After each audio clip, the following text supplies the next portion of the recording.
Capsizing is the first step of the scalp cooling process. Getting the best possible fit of cap is fundamentally important for a positive outcome. Here, we will guide you through the steps required to ensure that ideal cold cap fit for you and your patient. The Paxman cold cap comes in two sections: the inner silicone cap, which is blue, and the gray neoprene outer cap cover. There are three sizes of cap and cover: small, medium, and large. You can identify the size of the inner silicone cap by the serial number, which is located by the tubing at the base of the cap. The letter at the beginning of the serial number represents the size: S for small, M for medium, L for large. You can identify the size of the outer cap cover by the color of the Paxman logo on the front of the cover: red for small, purple for medium, and blue for large.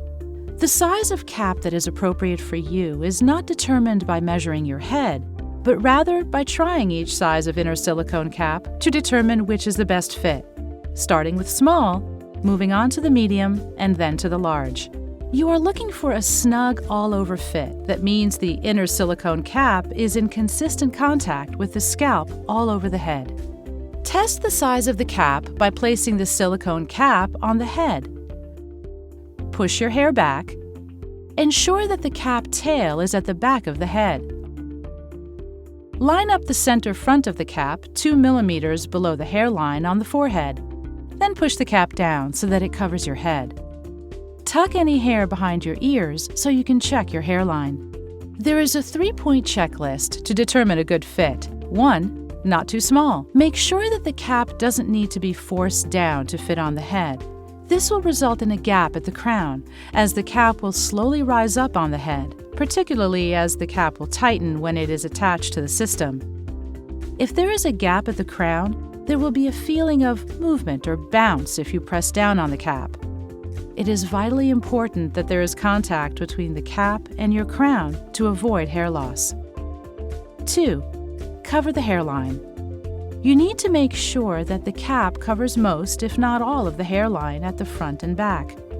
Please note that sideburns or areas of hair in front of the ears won't be covered due to the shape of the cap.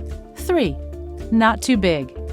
You can tell if a cap is too big if it can be moved around easily on the head, or if there are large gaps at the back or sides between the scalp and the cap. It is fine to be able to fit a flat hand into the cap at the back of the head, but there shouldn't be space for 2 hands or a fist.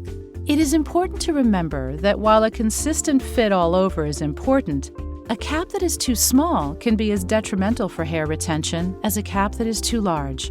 Talk to the patient and help them to understand the sizing process and make sure they are happy with the fit. The outer cap covers match up with the inner cap sizes, so a small cover would correspond with a small cap. However, if a patient is in between sizes small and medium, the small cap being too small and the medium cap being too large, we advise using a small cap cover with a medium inner silicone cap.